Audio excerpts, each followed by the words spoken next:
5,000 మంది డూప్లికేట్ ఉద్యోగులు ఉన్నారట. కాంట్రాక్ట్ అవుట్సోర్సింగ్లో బయటపడ్డ భాగోతం. ప్రతి నెల శాలరీల పేరిట 25 కోట్ల రూపాయలు లూటీ అవుతుందట.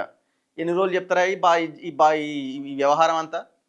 దాదాపు 6 నెలల నుంచి మొత్తుకుంటున్నాం మేమైతే. ఇది ఇట్లా ఉన్నదని 6 నెలల నుంచి మొత్తుకుంటున్నాం. మీరు వచ్చి అధికారంలోకి వచ్చి 2 సంవత్సరాలు అయింది. దీని మీద ఒక కమిటీ వేసి వాస్తవాలు ఏంటనే తేల్చొచ్చు కదా. ప్రతిరోజు పేపర్లలో వస్తున్నది, కానీ ఒక్కటి రెస్పాండ్ అవుతలేడు దీని మీద. ఆ 25 లక్షలు లూటీ అయిన డబ్బులేవో ఉన్న జెన్యూన్గా ఉన్న అవుట్సోర్సింగ్ ఉద్యోగులకు ఇచ్చిన వాళ్ళ కుటుంబాలన్నా బాగుపడతాయి కదా, రాష్ట్రం బాగుపడుతుంది కదా. వాళ్ళు కూడా ఏమంటున్నారు, మాకు ఈ ఏజెన్సీలతో వద్దురని ఆయన మాకు కార్పొరేషన్ ఏర్పాటు చేయని అడుగుతున్నారు.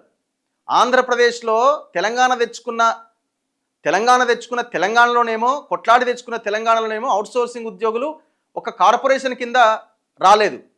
కానీ ఏ తెలంగాణ ఆంధ్ర విడిపోవద్దనుకున్న ఆంధ్రప్రదేశ్ గవర్నమెంట్స్ మాత్రం ఆల్రెడీ వాళ్ళని చేసేసుకున్నాయి. ఒక కార్పొరేషన్ కింద తెచ్చుకొని గవర్నమెంట్ వాళ్ళకి జీతాలు ఇస్తున్నది. అంటే చూడండి ఎట్లుందో పరిస్థితి.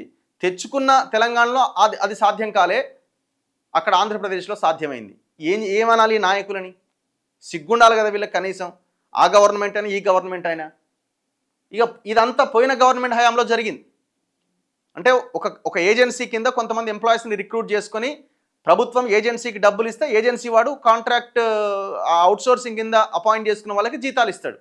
ఈ ఏజెన్సీ వాడు ఏం చేస్తున్నాడు, ఇద్దరితో పని చేయించి 5 బిల్లులు ఎత్తుకపోతున్నాడు. అంత ఫేక్ గాలు ఉన్నారట మొత్తం.